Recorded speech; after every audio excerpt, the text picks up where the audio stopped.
Welcome back to Manushi blogs. ఎలా ఉన్నారు అందరూ? నేనైతే చాలా బాగున్నాను. ఈ రోజుల్లో చిన్న పెద్ద అనే తేడా లేకుండా అందరికీ టూత్ ఇష్యూస్ వస్తున్నాయి. అలాగే నాకు కూడా వచ్చిందని హాస్పిటల్కి వస్తే చాలా మెడిసిన్స్ రాశారు.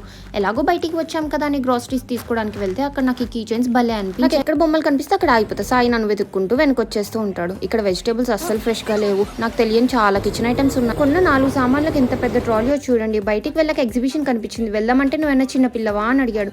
సరే కదా ఈ బుడ్డాడు ఎవడో పిలుస్తున్నాడు అని లోపలికి వెళ్ళాము. ఇది రెస్టారెంట్. ఇక్కడ 40 వెరైటీస్ ఆఫ్ బిర్యానీస్ ఉంటాయంట. కానీ ఇక్కడ ట్విస్ట్ ఏంటంటే లోపలికి వెళ్ళాక మాకు ఒక మెనూ కార్డ్ ఇచ్చారు. ఆ మెనూ కార్డ్లో అసలు బిర్యానీస్ అనే పేజే లేదండి.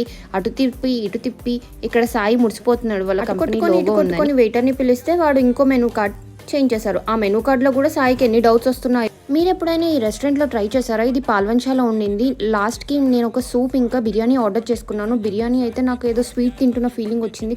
బిర్యానీ ఫ్లేవర్ అస్సలు అనిపించలేదు. బట్ స్టిల్ ఇక్కడ మాత్రం చాలా